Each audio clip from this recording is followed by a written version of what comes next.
हर हर महादेव। नमस्कार, प्रणाम। हम गीतकार बशीर सुनील सुरीला। हम लोग आज एमएम स्टूडियो पुसौली स्टूडियो में गाना रिकॉर्ड हो रहा है। तीज करवा चौथ पुष्पा राणा जी के मधुर आवाज में आप लोग से मिलवाते हैं। ये पुष्पा दी हैं। पिछला बार कितना 800 में भेजले थे। सबको 200 के हिसाब से देते हैं, वो भी हम लोग को ज्यादा लगता है। फिर भी ना सुना रहे हैं। प्रिंस गाना बजाइए। रुके सबसे एक बार तो सब मिलवा देते हैं। ये हमारे कंपनी मालिक भैया हैं। हर हर महादेव।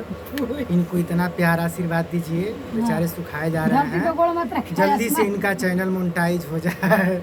और क्या बोलते हैं, वॉच टाइम मैंने बड़ी कम से कम 1000 बार तो दिन भर में खोलते होंगे। ठीक है। ये देखिए सब छोटे बाबू सब है, सिंगर है। बता। नमस्कार, प्रणाम। मैं सिंगर सुष्मिता गुंजन। आज हम लोग पुष्पा दी के गाने में कोरस करने आए थे।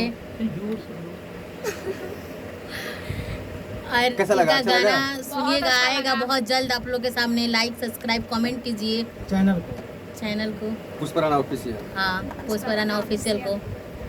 ये हमारे गुरुजी बहुत हैं, ही प्यारा गाना अख्तर है। के मूरी जी। नमस्कार, प्रणाम। आशीर्वाद दीजिए। पुष्पा राणा जी का तीज गीत और विश्वकर्मा भगवान का गीत और भी गीत आने वाले हैं उनके पुष्पा राणा ऑफिशियल चैनल से। मेरा आशीर्वाद है और आप लोग भी आशीर्वाद दें और गीत को सुनें और उसके साथ चैनल को सब्सक्राइब, लाइक, कमेंट्स करके आशीर्वाद दीजिए। धन्यवाद। ये हमारे म्यूजिक डायरेक्टर नमस्ते, प्रणाम, हर हर महादेव। आइए हम लोग आज पुष्पा दी का बहुत प्यारा प्यारा सॉन्ग, जैसे कि तीज का हुआ, विश्वकर्मा पूजा का हुआ, तो बहुत हम लोग अच्छे अच्छे सॉन्ग रिकॉर्ड किए हैं। आइए सुनाते हैं, कुछ सॉन्ग सुनाते हैं। आइए। हर हर महादेव।